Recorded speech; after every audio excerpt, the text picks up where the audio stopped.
পাহাড়ও কোনো পার্সেন্টও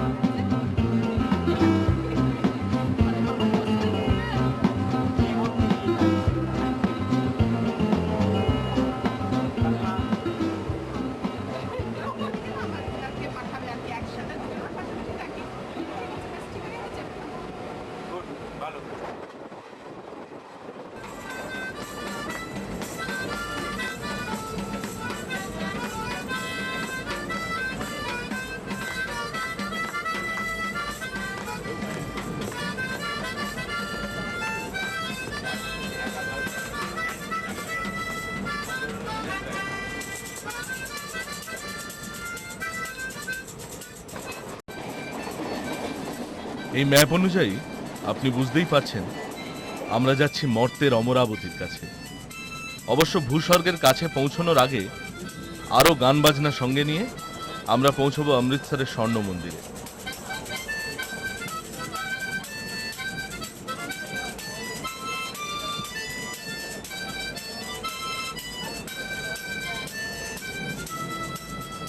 এভাবেই উচ্ছলতা নিতে নিতে আমরা পৌঁছেছি পাটনায়।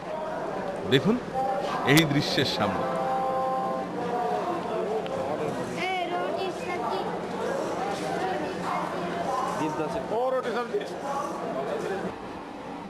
জানি না আর কতক্ষণ আমাদের এই দৃশ্য বিহার করতে হবে। যাই হোক, প্রশাসনের কাজ প্রশাসক করুন, আমরা এগোই আনন্দ বিহারে, তা হোক না বেসুরো।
স্বর্ণ মন্দির, জানি না এই মন্দির সৌন্দর্য দেখে কবি হতে ইচ্ছা করে কিনা।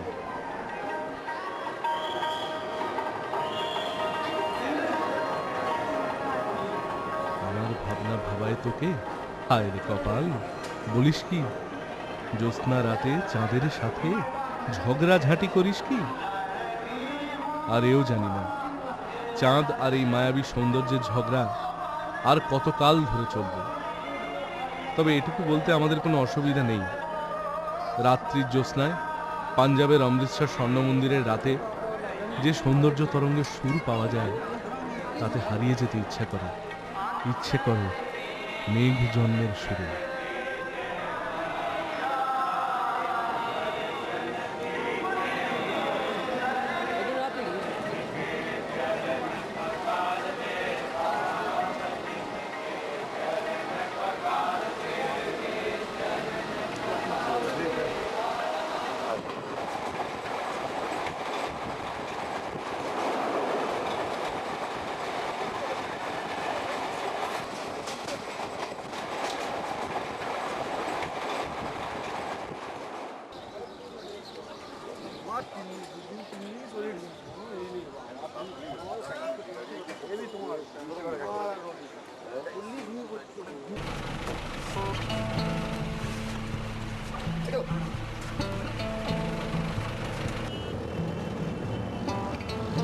আমরা পৌঁছে গিয়েছি জম্মু কাশ্মীর রাজ্যের শীতকালীন রাজধানী জম্মুতে কাশ্মীর উপত্যকার একমাত্র প্রবেশদ্বার। তাওয়াই নদীর সৌন্দর্যের পারে প্রায় 3000 বছরের প্রাচীন ভূস্বর্গের গেট। প্রাচীন জম্মু শহরে ডোগরা রাজা বাহুলোচন তাওয়াই নদীর পারে পাহাড়ের মাথায় তৈরি করেছিলেন একটি কেল্লা, যা বাহু দুর্গ নামে পরিচিত। এই কেল্লাকে ঘিরেই জম্মু শহরের বিস্তার।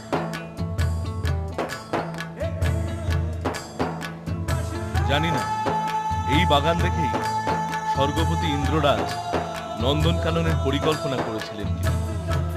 আমরা এও জানি না এই আধুনিক বাগানের সৌন্দর্যের তুলনায় কোনো মননে মিশে যাওয়া যায় কিনা। শুধু এইটুকু জানি, বাগ-ই-বাহু বা বহুবাগ নামের আড়ালে এই আধুনিক বাগানের তুলনা একমাত্র কবির মননে। বাগান বাগান আমার বাগান, পাঁচিল ঘেরা বোগেন ভেলি, বাগান বাগান আমার বাগান, তুমি আমি এক পৃথিবী। কাঠবিড়ালি, কাঠবিড়ালি, জম্মুতে কি খাও? দেখুন, দেখে চক্ষু সার্থক করুন। এ দৃশ্য না দেখলে এই বাগানের সৌন্দর্য সম্পূর্ণ হয় না। আর ওকে দেখুন, একেবারে স্বাভাবিক বাঁদর। বোধহয় ওর আকৃতিগত কারণে স্থানীয় কাশ্মীরি হলেও ভারতীয় সেনাবাহিনীর দ্বারা ওকে অত্যাচারিত হতে হয় না।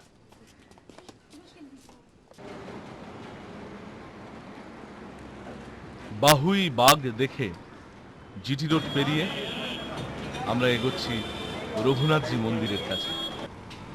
পথেই পড়ল এই বস্তি। দারিদ্র্যের কোনো রং হয় না। রাজনৈতিক হাওয়ার গতি যেই দিকে, রঙও সেই দিকে। জানি না এই চুকিতকিত খেলা ধর্মীয় রাজনীতির বিপক্ষে কিনা।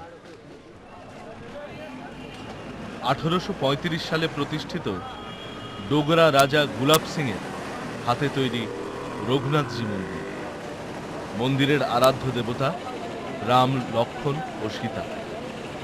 মন্দির চত্বরে ঘুরে ঘুরে দেখা যায় মন্দির গাত্রের অপূর্ব কারুকার্য এবং চিত্রকলা। কিন্তু নিরাপত্তাগত কারণে রঘুনাথজি মন্দিরের ছবি তোলা কঠোরভাবে নিষিদ্ধ। হরিমার্কেট অঞ্চলে ভারতীয় সেনাবাহিনী যথেষ্ট সচেতন। এমনকি হেলিকপ্টারের সাহায্যে সজাগ টহলদারি ভারতীয় সেনাবাহিনী নিয়মিত। এই টহলদারি দেখে আপনার মতো আমাদেরও মনে পড়ছে 3 বছর আগের ঘটনা। 2002 সালে 4 জন আত্মঘাতী জঙ্গির সাথে তুমুল বন্দুক লড়াই হয়েছিল সেনাবাহিনী এই রঘুনাথজি মন্দিরে।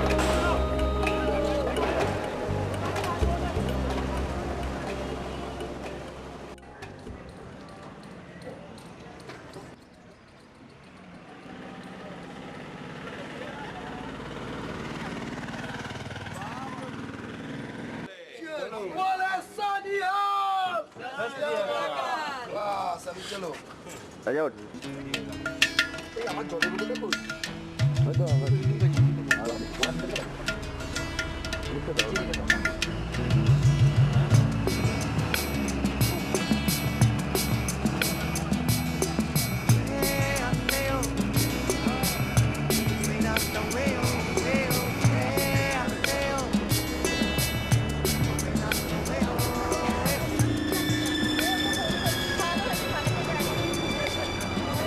জম্মু থেকে 110 কিলোমিটার দূরে জম্মু শ্রীনগর 1 নম্বর জাতীয় সড়কের ওপর 5540 ফুট উচ্চতায় ঘন সবুজ অরণ্য সমৃদ্ধ পাহাড়ি অঞ্চল পত্নীটপের উদ্দেশ্যে আমরা চলেছি।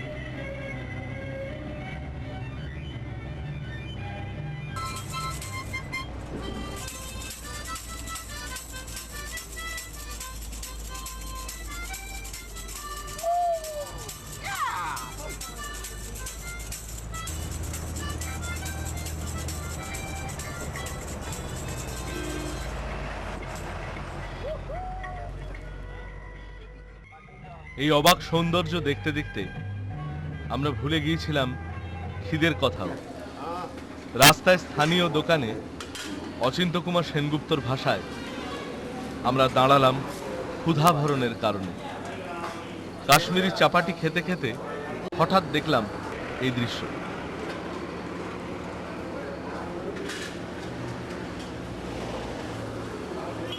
খিচুড়ি কিন্তু রান্না হচ্ছে না, তৈরি হচ্ছে ডাল, স্বাভাবিক মুগ ডাল।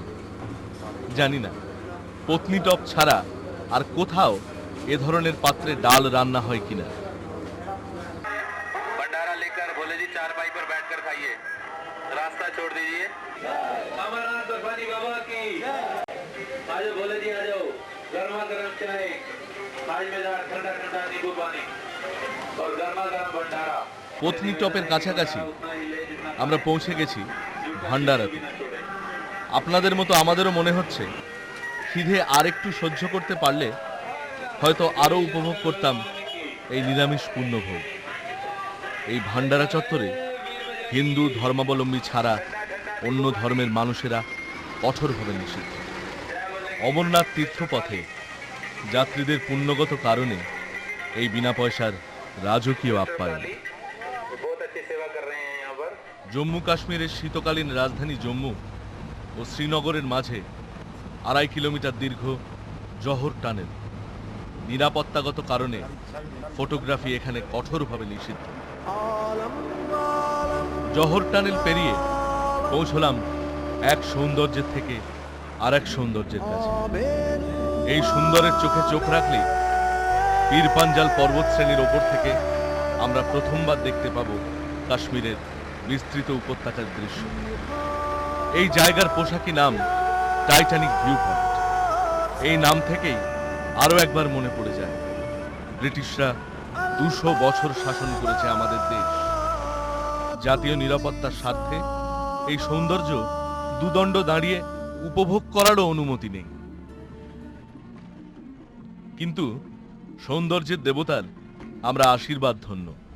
তাই দেখুন, যথাসময়ে গাড়িটি বিগড়ল এবং তা ঠেলতে হলেও সেই পরিশ্রম এই সৌন্দর্যের কাছে তা উপভোগ করার অজুহাত মাত্র। যন্ত্র এই অচেনার আনন্দ নিতে ছাড়ল না এবং তারপরেই সৌন্দর্য দেবতার বরে টাইটানিক ভিউ পয়েন্ট পেরিয়েই সে আবার সরবে সচল হল। পাহাড়ের গায়ে যে জালগুলো দেখছেন সেগুলো কিন্তু মাছ ধরার জন্য নয়, ধস নামলে পাহাড় ভেঙে নেমে আসা পাথর আটকানোর জন্য।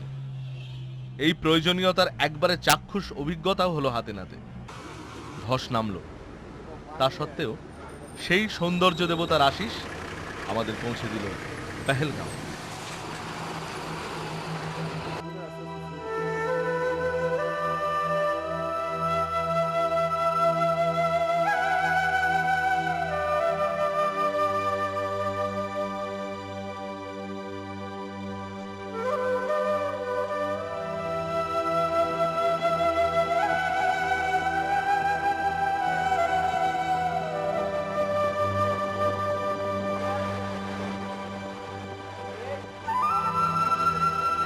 অমরনাথ যাত্রাপথের প্রথম গ্রাম বা পেহেলাগাঁও, তার থেকেই এই পেহেলগাঁও নাম।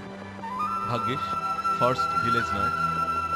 পূব পাহাড়ের ডাক নিয়ে নেমে আসা একরাশ উচ্ছলতা, যুবতী লিডার নদী ও কঠিন পাহাড়ের এক অদ্ভুত যোগাযোগে গড়ে উঠেছে এই পেহেলগাঁও।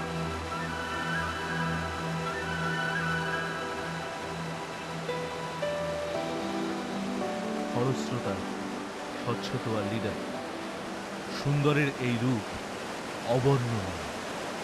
চোখ ভরে পান করা যায়, কান ভরে নেওয়া যায় এই সৌন্দর্যের শব্দ। ইচ্ছে করে আদিম হয়ে যায়, বেপরোয়া শিশুর মতো প্রাণের আবেগে রুধিয়া রাখিতে নারী। দেখুন কেমন মিলেমিশে একাকার হয়ে যাচ্ছে। আলাদা করুন তো, কি শুনছেন? Good. Let's go.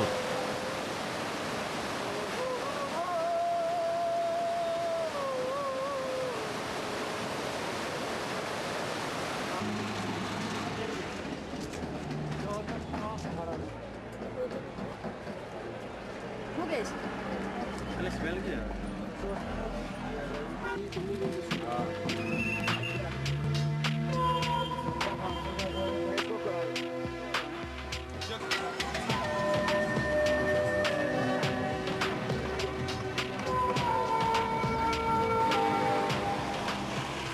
লিডারের ব্যস্ত জলধারার মতোই কর্মব্যস্ত পেহেলগাঁও বাজার।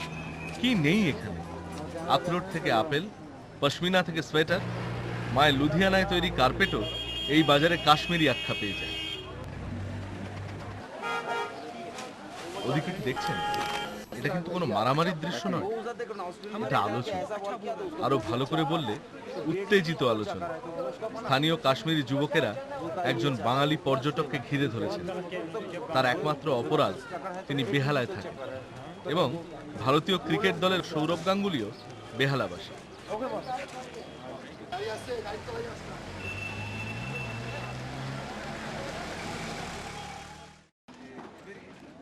1947 থেকে ইচ্ছাকৃত জিয়ে রাখা যে সমস্যা, তার কারণেই এই পথের প্রতিটি বাঁকে সেনা ছাউনি। AK-47 তো আছেই, সাথে কোথাও কোথাও হিংস্র ডগ স্কোয়াড।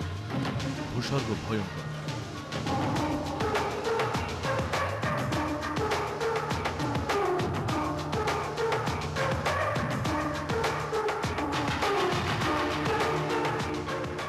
এই উপত্যকার সাধারণ মানুষ ভারতীয় সেনাবাহিনীর নিরাপত্তার বাহুল্যপ্রসূত অত্যাচারের কারণে ভয় পেতে পেতে অভ্যস্ত হয়ে গেছেন আরো ভয় পাওয়া। দেখুন, এই ভবিষ্যৎ প্রজন্মের খেলাতে ভয় দেখানোর চেষ্টা।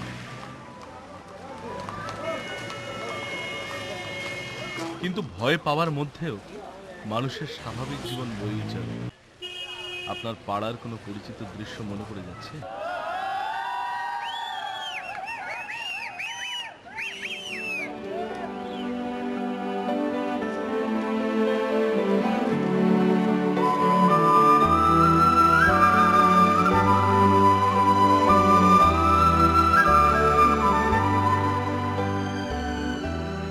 আমার চেতনার রঙে পান্না হলো সবুজ।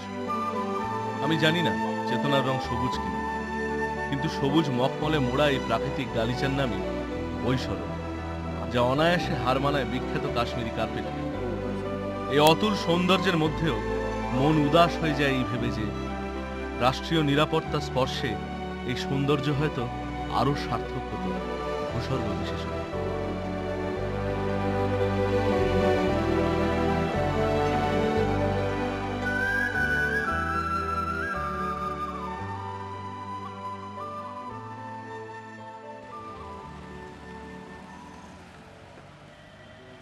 পর্যটক প্রিয় বৈশরণে স্থানীয় কাশ্মীরি মানুষ জীবিকা নির্বাহ করেন যাত্রীদের ঘোড়ায় চড়িয়ে অথবা রকমারি পসরা সাজিয়ে, এমনকি সৌভাগ্যের আছিলায় ঘোড়ার নাল বেচেও।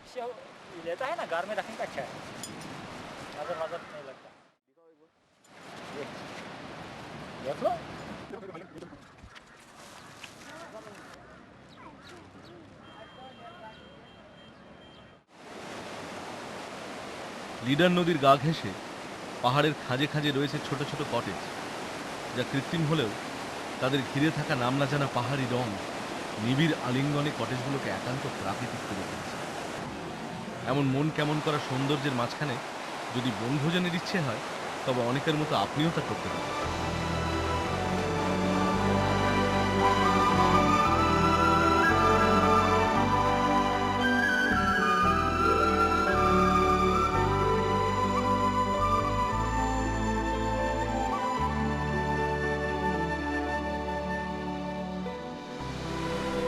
ভাগ্যিস নামহীন এই ফুলের শুধু অপরূপ বর্ণই আছে, কোনো ধর্ম নেই। তাই কাশ্মীরি হওয়া সত্ত্বেও সেনাবাহিনীর ভারী বুটের আওয়াজে তাদের ভয় পেতে হয় না। কাশ্মীরে একমাত্র সৌন্দর্যই নিরাপদ, আর সুন্দরের ভিতরকার সৌন্দর্য দেখার চোখ যাদের আছে, তারা এই নিরাপত্তাহীনতার মধ্যেও খুঁজে নেন সুন্দরতরের ঠিকানা।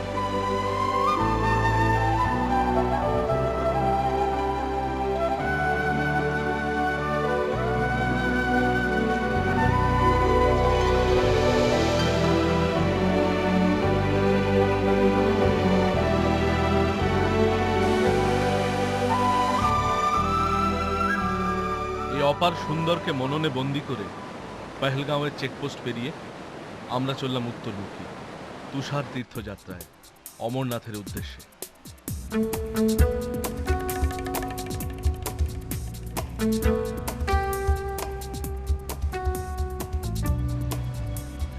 পেহেলগাঁও থেকে জিপে চন্দনবাড়ি।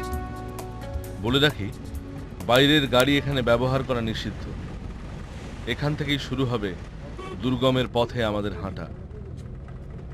প্রাণোচ্ছল লিডারের হাত ধরে সুন্দরকে দেহে মনে ধারণ করে রওনা দিলাম আমরা। এই অনন্য সুন্দর দৃশ্য দেখে মনে প্রশ্ন জাগল, নদী তুমি কোথা হইতে আসিয়াছ?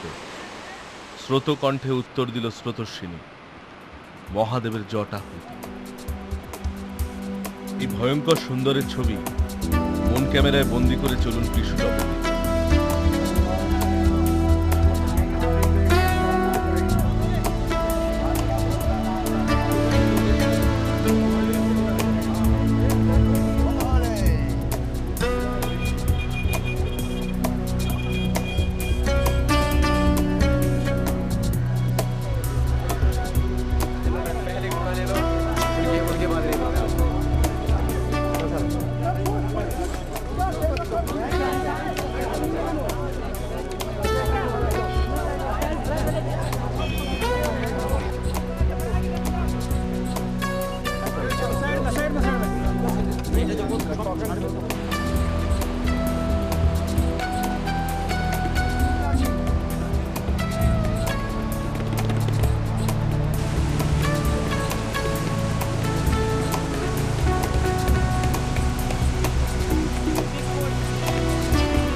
এই পথে যাত্রী সবাই, কেউ পুণ্য আহরণে, কেউ প্রকৃতিকে সুন্দরকে ভালোবেসে, আবার দেখুন কেউ পাহাড় জয় করে তেনজিং নোরগের মতো জাতীয় পতাকা গেঁথে ইতিহাস তৈরি করবে বলে।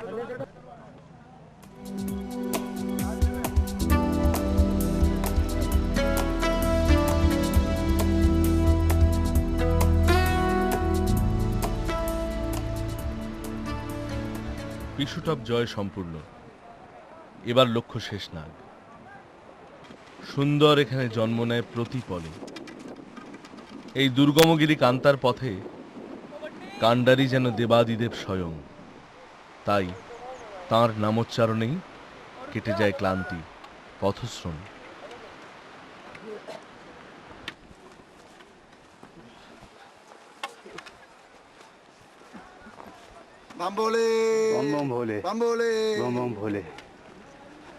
নতুন উদ্যমে শক্তি সঞ্চয় করে আবার শুরু হলো যাত্রা।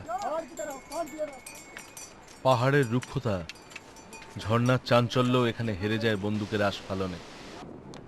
প্রকৃতি এখানে যেন হঠাৎ থমকে গেছে।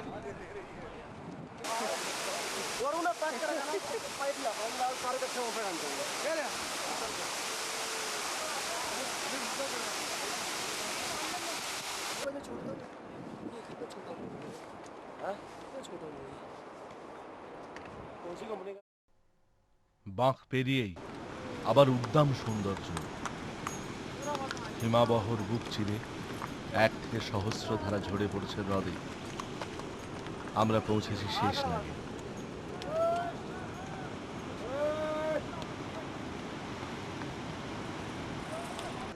ওপরে মেঘ পাহাড়, ভগবানের বাসভূমি।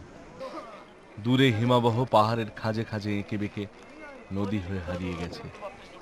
এখানেই দর কষাকষির পর তাঁবুর মধ্যে আজকে আমরা রাত্রি বাস করব।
দেখুন ভক্তির কি অমোঘ টান।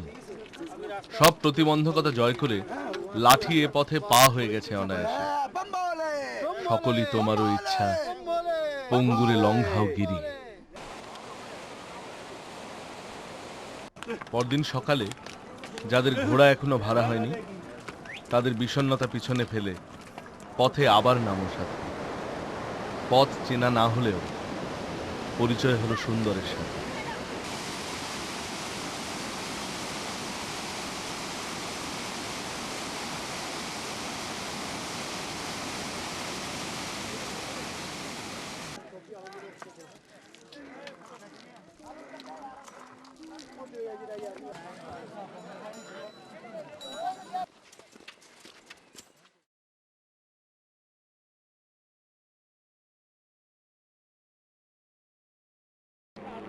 হঠাৎ এই গভীর নৈশব্দ খান খান করে সেনাবাহিনীর হেলিকপ্টারের টহল।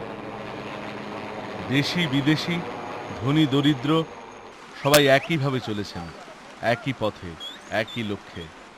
এইভাবে মহাগুনা স্টপ থেকে মহাগুনা পাসের বুকে। এই পথে চীন তিব্বত থেকে কত শ্রমণ, কত মহাত্মা এসেছেন এই মহাভারতে। এখানে ইতিহাসের সঙ্গে আমাদের সহবাস। চলুন, ওরা অপেক্ষা করছেন আমার আপনার জিনিসপত্র বয়ে ওপারে পৌঁছে দিতে। স্থানীয় ভাষায় ওরা শুধুই পিঠু, তা সে প্রাণী হোক বা মানুষ।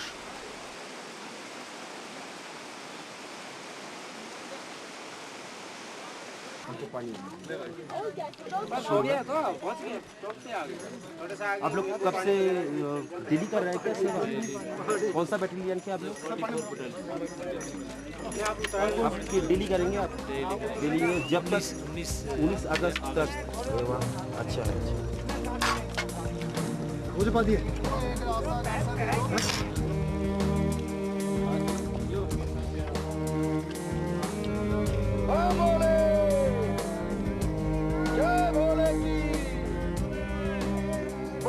भगवान की जय।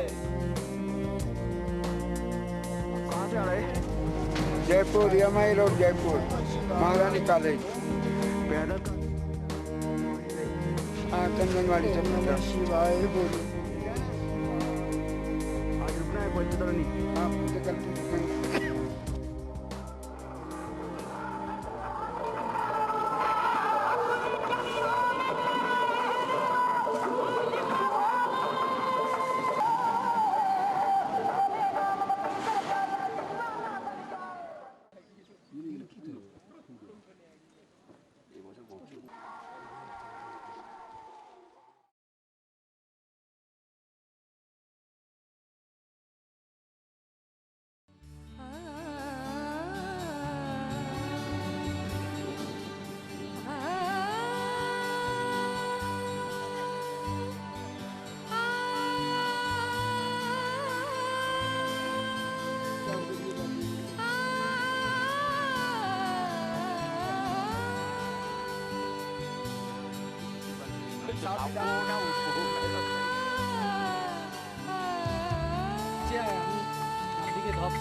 বরফের পথে হেঁটে আমরা এসেছি পঞ্চ নদীর তীরে, পঞ্চতরণীতে।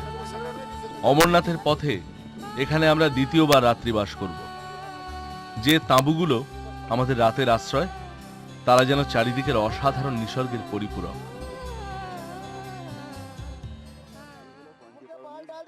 এমনকি তাঁবু মালিকেরাও ধর্মে মুসলমান হওয়া সত্ত্বেও তীর্থযাত্রীদের সেবায় নিয়মিত যত্নবান, সজাগ। कितना दिन पहले आया आप यहीं पे? 19 दिन।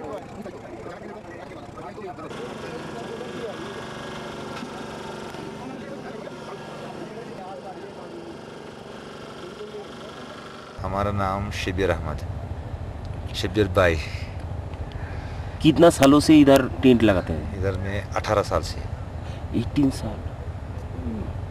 इस साल में हमने यहाँ लगा दिया 10 तारीख में। तब यात्री कितना थे? कितने आदमी आए आपके टेंट में? 10 तारीख से 6 तारीख से जाते आया है। 6 तारीख से इमोशन टेंट में आदमी कैसे आ रहा है, आदमी का रास कैसा है, ठीक है। अच्छा है, अच्छा है। इस साल तो सुना बालटाल से ज्यादा यात्री आ रहा है। हाँ। तो बालटाल से आते तो इधर से तो चंदनबाड़ी से कम आया, जनवरी से तो कम आया तो इस साल तो यात्री कम हुआ नहीं। हाँ हाँ, इस साल तो यात्री कम यहाँ से आया, पहलगाम से कम।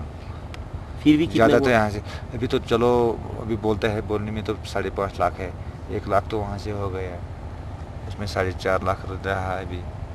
उसमें भी कम से कम टूरिस्ट फोर्स के बगैर तो 3 लाख तो आएगा ही।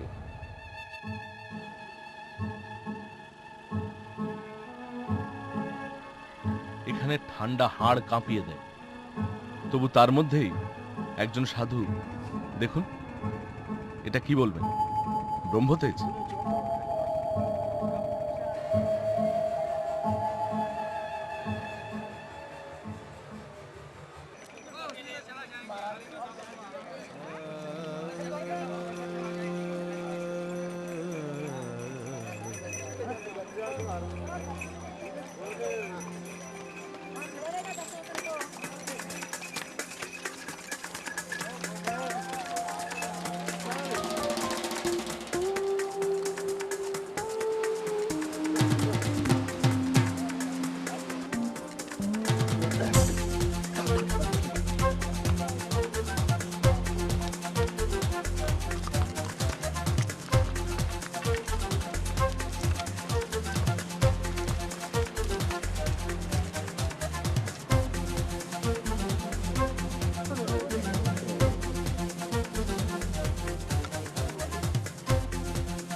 আজ আর 7 কিলোমিটার পথের পরে আমরা পৌঁছে যাব অমরনাথের গুহার কাছাকাছি। জয় ভোলে উচ্চারণে অগণিত ভক্তের সরব উপস্থিতি।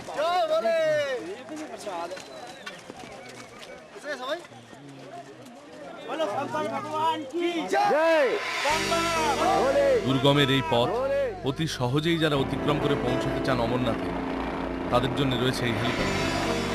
এখানে শুধু পথশ্রমের বদলে অর্থ নেই, আর হারাতে হয় অনন্য সৌন্দর্য। অথচ এই ভদ্রলোককে দেখুন, এই দুর্গম পথ অতিক্রম করতে কিন্তু এনার কোনো বিশেষ পরিশ্রম হয়নি, কারণ এই পথে আমাদের সহযাত্রী ছিল সৌন্দর্য।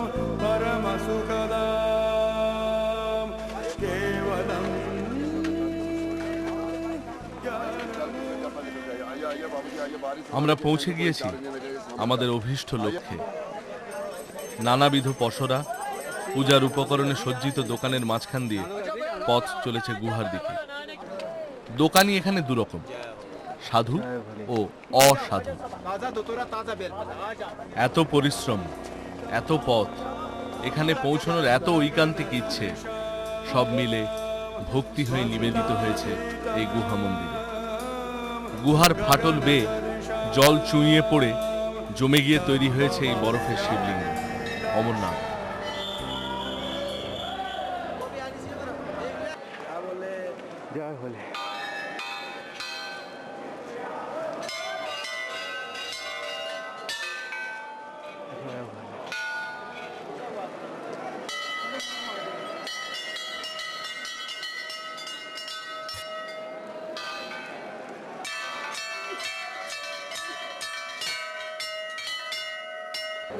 এখানে উঁচু নিচু, ধনী দরিদ্রের কোনো বর্ণভেদ নেই। তবে এখানে আসার একমাত্র অধিকার হিন্দুদের। এই নিয়ম মানুষের তৈরি, আর দেবতা অলক্ষ্যে হাসেন। কারণ এই গুহার আবিষ্কারকের নাম শ্রী আবু মালিক, যিনি একজন মুসলমান মেষপালক।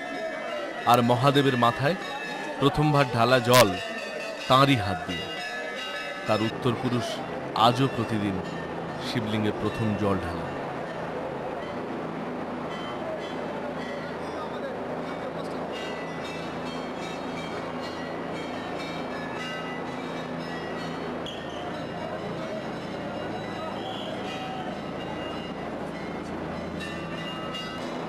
এই স্বর্গীয় সৌন্দর্যের কাছে ভাষাহীন আত্মসমর্পণ ছাড়া গতি নেই।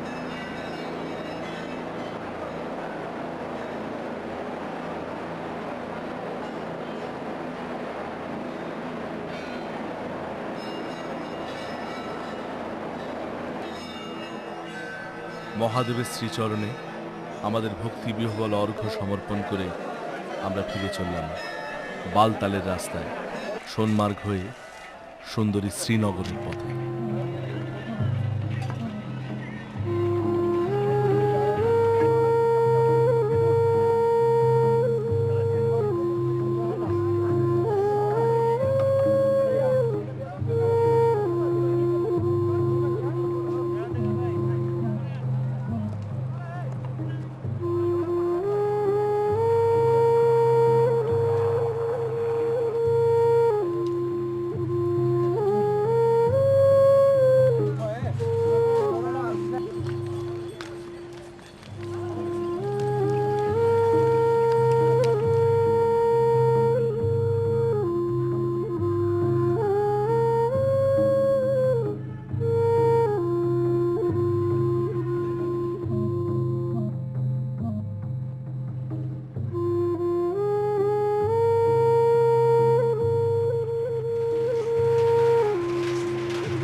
মন কেমন করা সৌন্দর্যকে মননে হরণ করে আমরা পৌঁছে গেছি শ্রীনগর।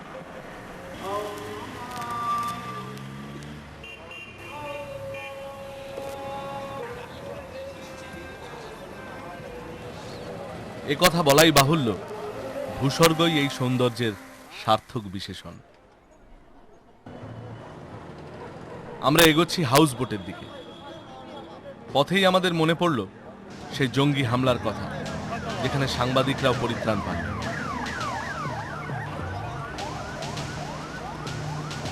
দেখছেন এগুলো?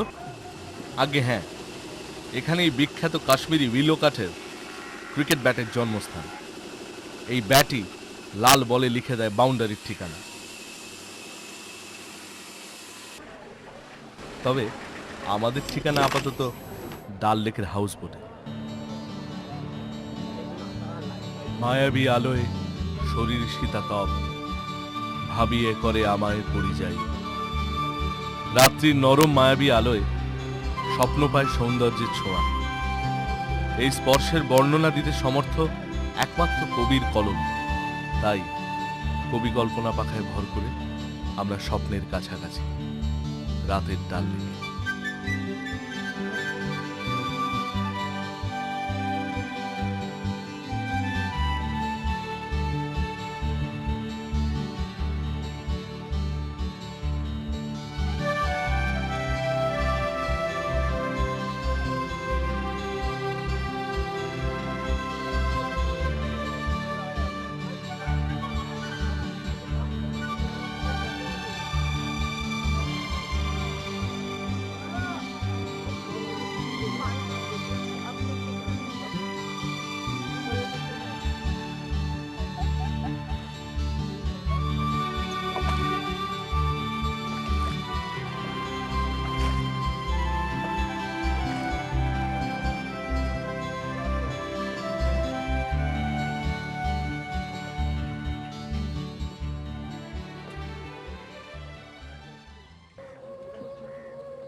এই সৌন্দর্যের অপর পিঠের জীবন সম্পূর্ণ জলনির্ভর।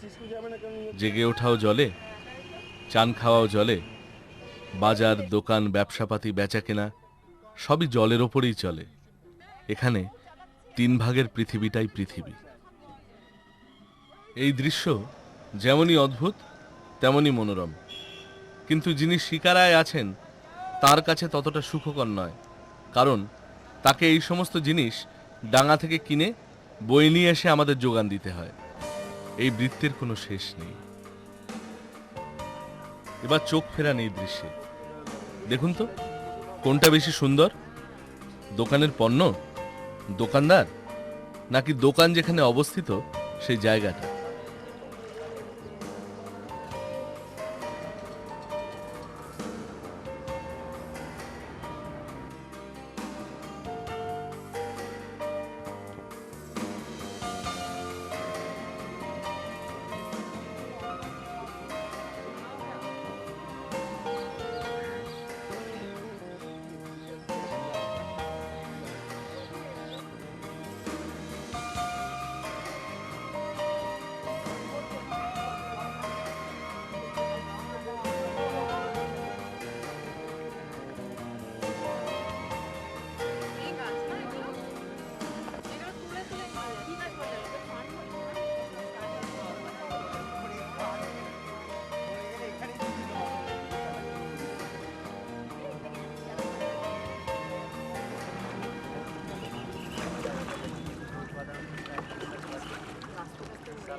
रखिएगा सेठ जी ड्राई फ्रूट्स वाला গেল এই দেখো কি জিনিস দেখাচ্ছে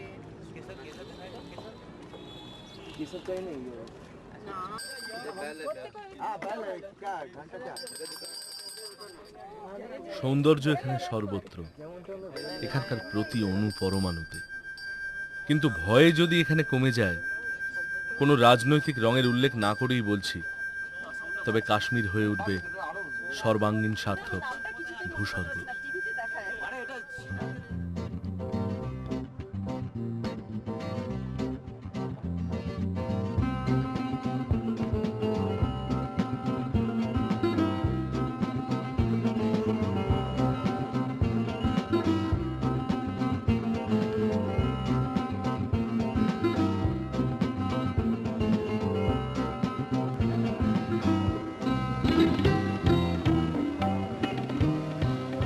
যদিও আমরা শিব ঠাকুরের আপন দেশ থেকে তাঁর আশীর্বাদ নিয়ে এখানে এসেছি, তবু অন্য এক দেবতার প্রভাব এখানকার হাওয়ায় মিশে আছে।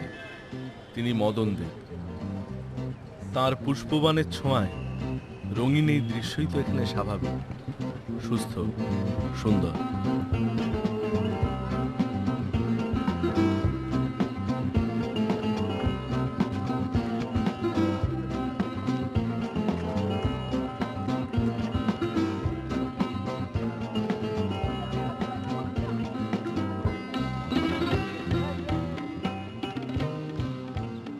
শ্রীনগর ছেড়ে মায়াবী ডাল লেককে মন দিয়ে আমরা এগিয়ে চলেছি কাটরায়, মন্দিরময় কাটরার দিকে।